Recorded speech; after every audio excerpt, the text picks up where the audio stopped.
व्यवस्था करनी पड़ी है, काफी फैलाव रखना पड़ा है, लेकिन इसके बावजूद भी आपका उत्साह, आपकी उमंग, उसमें कोई कमी नजर नहीं आ रही है। वैसी की वैसी। साथियों, आप यहां देश के अलग अलग कोने से आए हैं।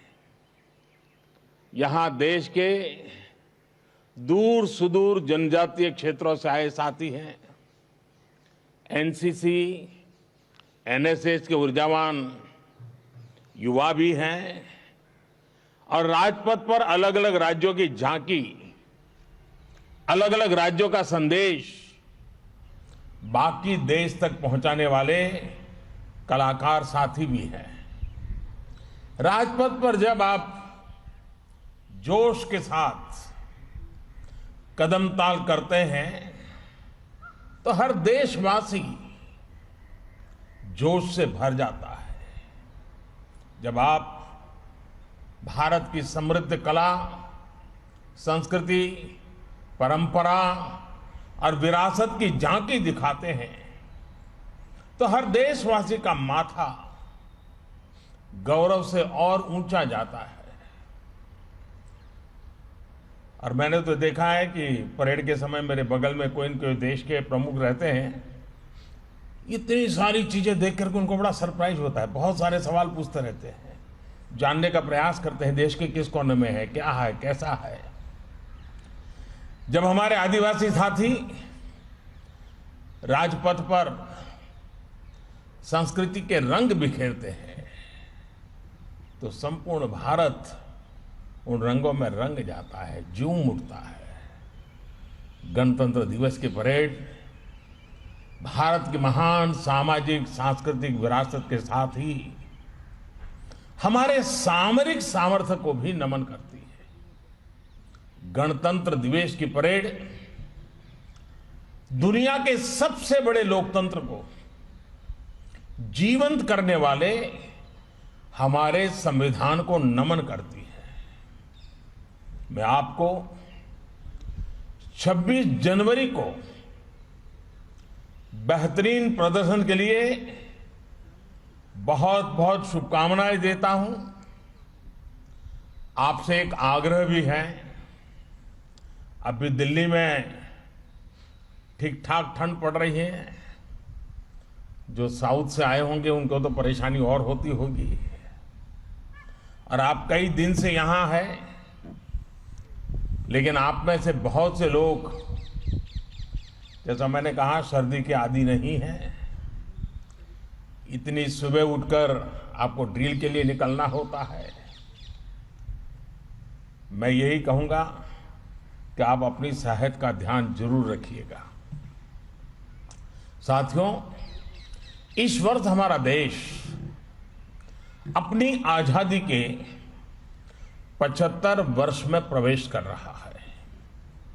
इस वर्ष गुरु तेग बहादुर जी का 400वां प्रकाश पर्व भी है और इसी वर्ष हम नेताजी सुभाष चंद्र बोस की 125वीं जन्म जयंती भी मना रहे हैं।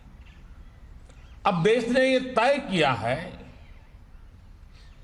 कि नेताजी के जन्मदिवस को हम पराक्रम दिवस के तौर पर मनाएंगे।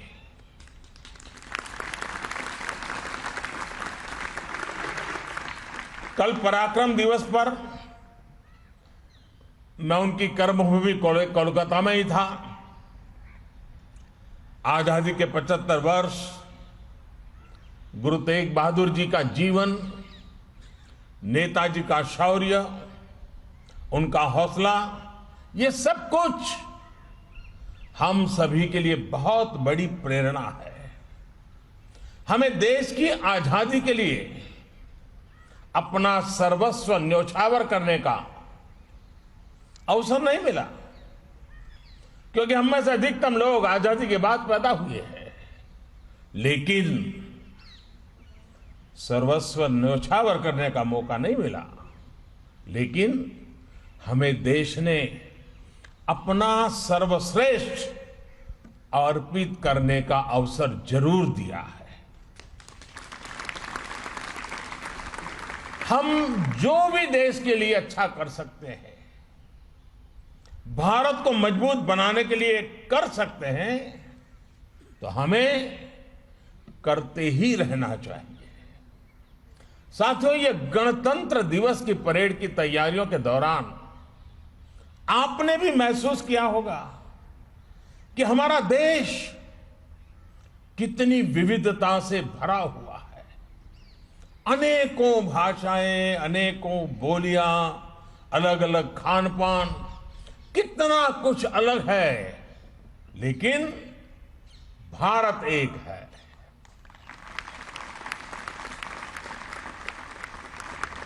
भारत यानी कोटि कोटि सामान्य जन के खून पसीने, आकांक्षाओं और अपेक्षाओं की सामूहिक शक्ति। भारत यानी राज्य अनेक, राष्ट्र एक। भारत यानी समाज अनेक, भाव एक। भारत यानी पंथ अनेक, लक्ष्य एक। भारत यानी रिवाज अनेक, मूल्य एक। भारत यानी भाषाएं अनेक, अभिव्यक्ति एक। भारत यानी रंग अनेक, तिरंगा एक। अगर एक पंक्ति में कहें तो भारत में रास्ते भले ही अलग अलग हैं, लेकिन गंतव्य एक ही है, मंजिल एक ही है, और ये मंजिल है एक भारत श्रेष्ठ भारत।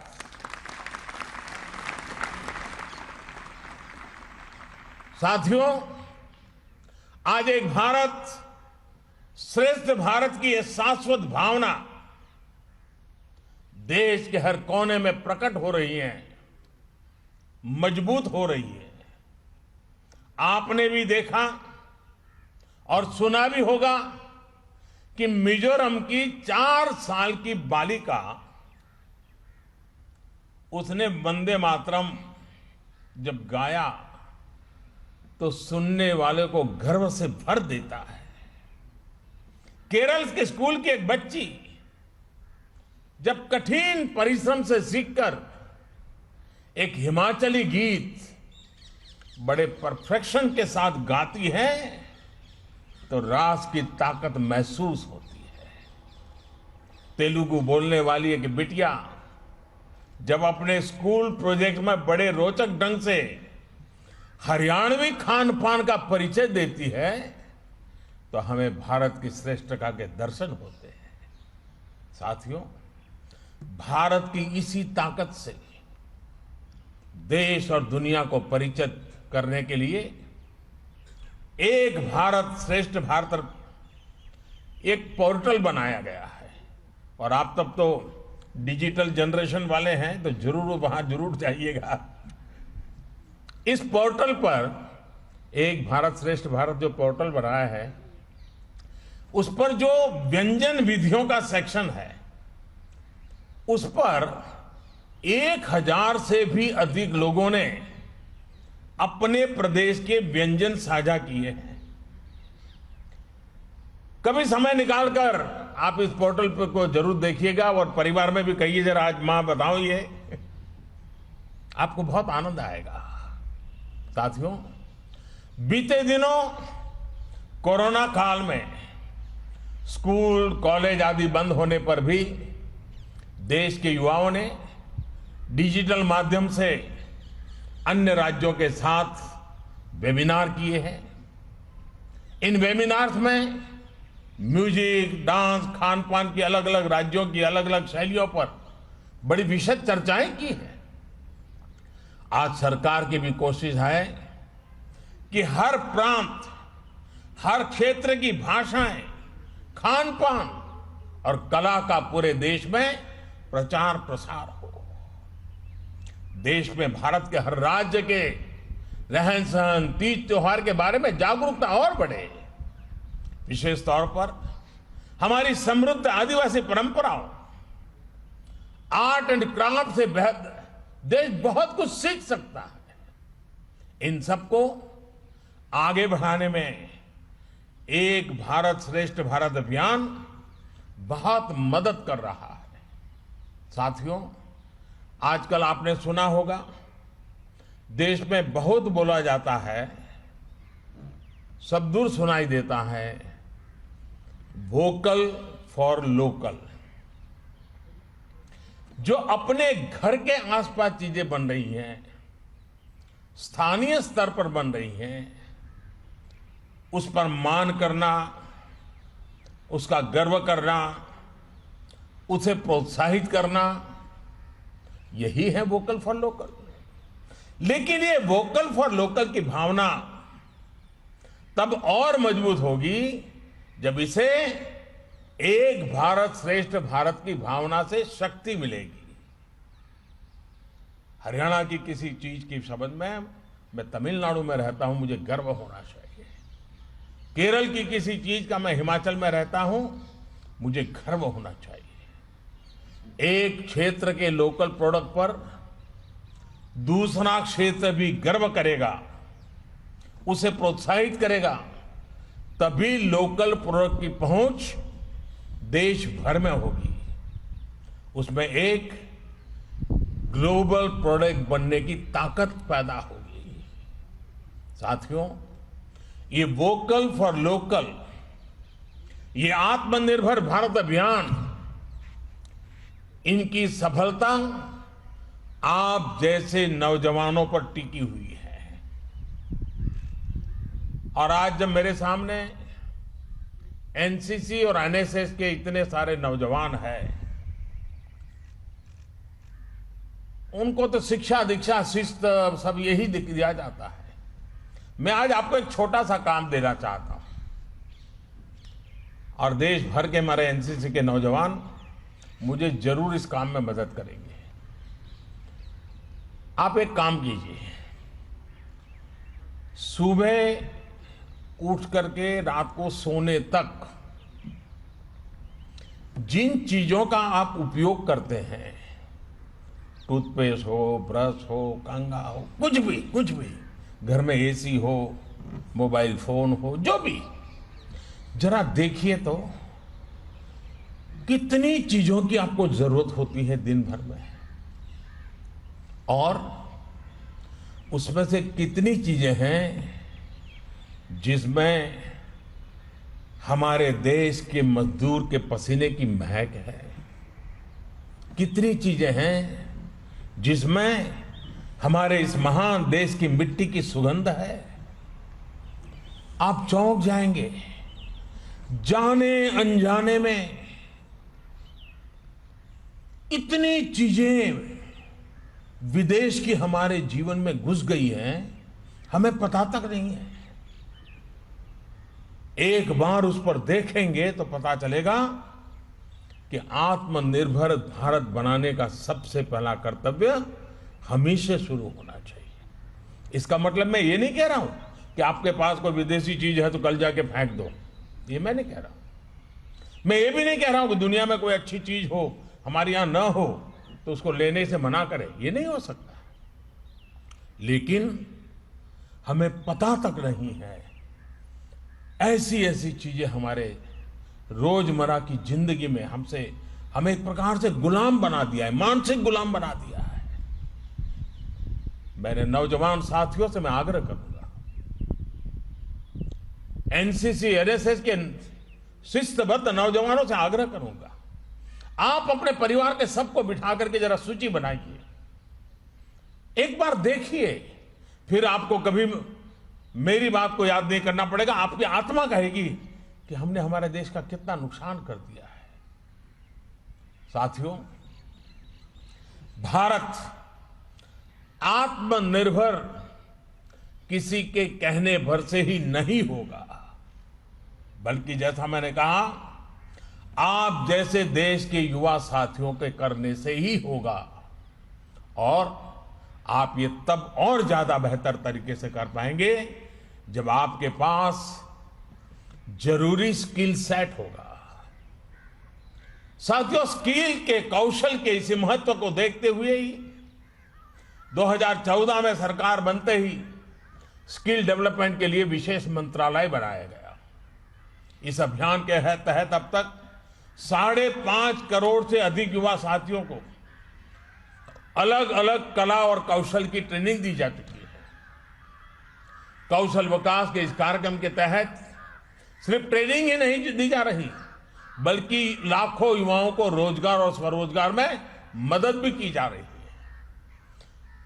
लक्ष्य ये है कि भारत के पास स्किल युवा भी हो और स्किल सेट के आधार पर उन्हें रोजगार के नए अवसर भी मिले।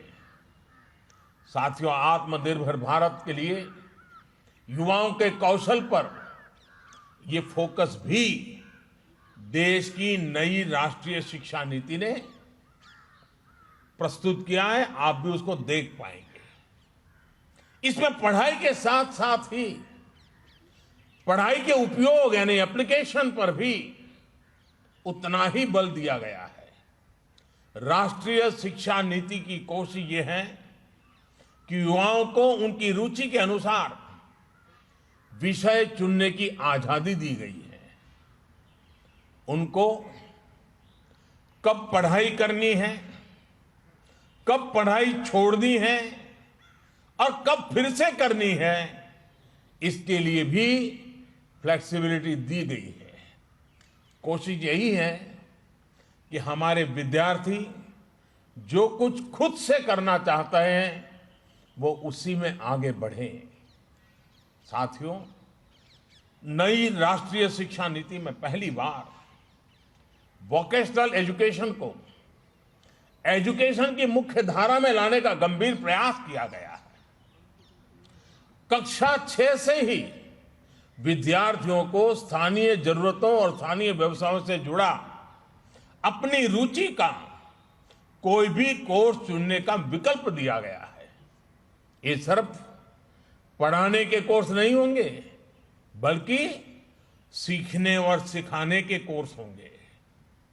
इसमें स्थानीय कुशल कारीगरों के साथ प्रैक्टिकल अनुभव भी दिया जाएगा।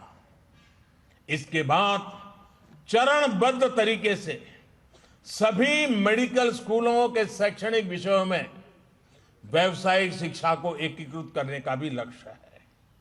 मैं आज आपको ये विस्तार से इसलिए भी बता रहा हूं क्योंकि आप जितना जागरूक होंगे उतना ही आपका भविष्य भी उज्जवल होगा। साथियों, आप सभी ही आत्मनिर्भर भारत अभियान के असली कर्णधार है। एनसीसी हो, एनएसएस हो या फिर दूसरे संगठन हो, आपने देश के सामने आने वाली हर चुनौती और संकट के समय अपनी भूमिका निभाई है। कोरोना काल में भी आपने जो काम किया वॉलंटियर्स के रूप में, उसकी जितनी प्रशंसा की जाए वो कम है। जब देश को, शासन प्रशासन को सबसे अधिक जरूरत थी, तब आपने वॉलंटियर्स के रूप में आगे आकर व्यवस्थाएं बनाने में मदद की। आरोग्य सेतु ऐप को जन जन तक पहुंचाना हो या फिर कोरोना संक्रमण से जुड़ी दूसरी जानकारियों को लेकर जागरूकता, आपने प्रशंसनीय काम किया है। कोरोना के इस काल में फिट इंडिया अभियान के माध्यम से फिटनेस के प्रति अवेयरनेस जगाने का आपका रोल महत्वपूर्ण रहा है। साथियों, जो आपने अभी तक किया उसको अब अगले चरण पर ले जाने का समय आ गया है। और मैं ये आपसे इसलिए कह रहा हूं क्योंकि आपकी पहुंच देश के हर हिस्से, हर समाज तक है। मेरा आपसे आग्रह है कि आपको देश में चल रहे कोरोना वैक्सीन अभियान में भी देश की मदद करने के लिए आगे आना है। आपको वैक्सीन को लेकर सही जानकारियां देश के गरीब से गरीब और सामान्य से सामान्य नागरिक को देनी है। कोरोना की वैक्सीन भारत में बनाकर भारत के वैज्ञानिकों ने अपना कर्तव्य बखूबी निभाया है। अब हमें अपना कर्तव्य निभाना है। झूठ और अफवाह फैलाने वाले हर तंत्र को हमें सही जानकारी से परास्त करना है। हमें ये याद रखना है कि हमारा गणतंत्र इसलिए मजबूत है क्योंकि ये कर्तव्य की भावना से संकल्पित है। इसी भावना को हमें मजबूत करना है। इसी से हमारा गणतंत्र भी मजबूत होगा और आत्मनिर्भरता का हमारा संकल्प भी सिद्ध होगा। आप सभी को